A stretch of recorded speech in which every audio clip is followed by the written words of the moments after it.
Magandang gabi mga kaibigan. Balik tayo sa ating paboritong oras sa balita. Ako si Ken Magtuloy at sa gabing ito ay may dala kong espesyal na kwento tungkol sa isang lugar, ang Dolomite Beach.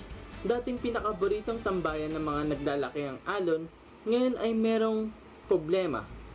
Bago tayo magpatuloy sa iba pang balita, gusto ko muna ipakilala sa inyo ang mga kasamahan natin sa estasyon na nagsisikap para sa ating mga manonood. Una, meron tayong si Ivy na nag-act as C. Si Ivy ang aming mga mata dito sa estasyon. Palaging handang tumingin at mag-obserba ng mga bagay-bagay upang mabigyan kayo ng mga tamang impormasyon. Salamat, Ken. Ako si Ivy, nag-uulat mula sa Manila Bay. Ang controversial na Dolomite Beach Project ay nagdulot ng malaking epekto sa ating kapaligiran.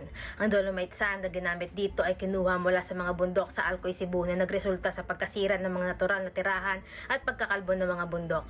Ang pagmimina ng Dolomite ay nagdulot ng masabang epekto sa kalikasan at kabuhayan ng mga residente sa Cebu.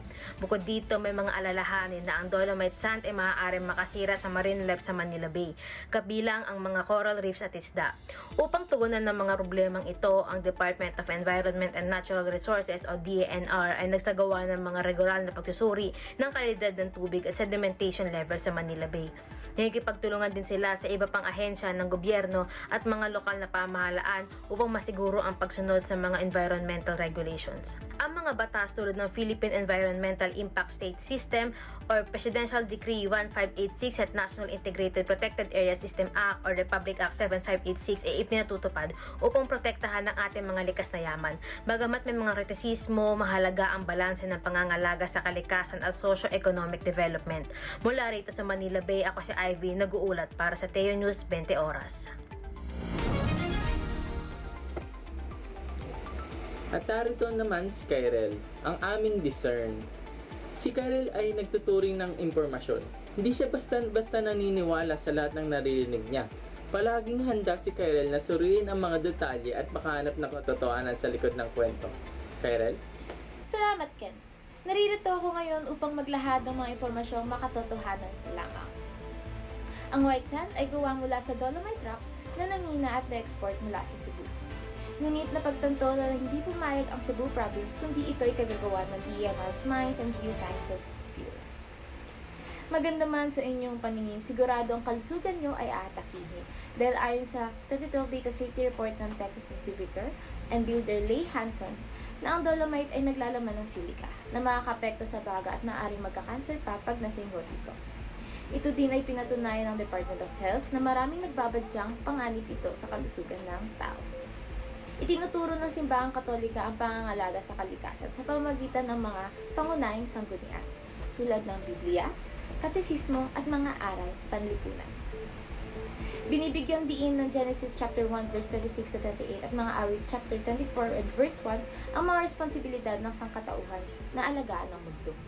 Binibigyan pansin ng Katesismo ang paggalang sa nilikha habang nananawagan si Pope Francis sa kanyang Laudato Si para sa pagpapanatili at pangangalaga sa ating kalikasan. Ako po ngayon si Kyrel Sakay, nagbabalita para sa Discern.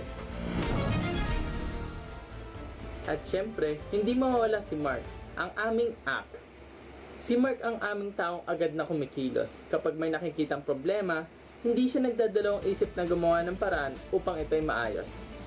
Back to you, Mark. Maraming salamat, Ken. Ngayon ay nandito nga tayo sa bahagi ng Maynila kung saan matatagpuan ng Dolomite Beach. Humingi kami ng ilang pahayag mula sa ating mga kababayan patungkol sa usapin ito. Isa sa ating mga kababayan na nagsasabing hindi na dapat inilagay ang Dolomite Beach sapagkat maganda naman daw ang Manila Bay kahit wala ito. Ani pa nito na anuhin pa daw ang pag-akit ng mga turista kung permission naman daw idudulot ito sa atin. Isasaad pa sa atin ng mga kababayan ay sa halip na buhangin na lamang daw nilagay, bakit daw hindi mangrove din na lang? Bukod sa maganda ito, nakakatulong pa ito upang pigilan ang malakas na alon sa tuwing may paparating na bagyo. Bukod pa doon, maganda rin daw ang puno dahil nakakatulong ito sa pagbaba ng temperatura dito sa Maynila. Ayon sa DENR, ang Dolomite Beach ay parte ng programa upang marehab at mapaganda ang Manila Bay upang i-promote ang turismo at mapalalim ang pagpapahalaga sa pangangalaga ng kalikasan. Bukod dito, nagpatupad ang DENR ng hakbang upang bawasan ang mga posibleng panganib sa kalikasan kaugnay ng proyekto. Muli, Mark Adrian, isang nagdulat. Kaya mga kaibigan, narito sila ang ating mga kasamahan na handang mag-see, discern, and act para sa inyong impormasyon at kapakanan. Maraming salamat sa kanilang sipag at dedikasyon. Paalam!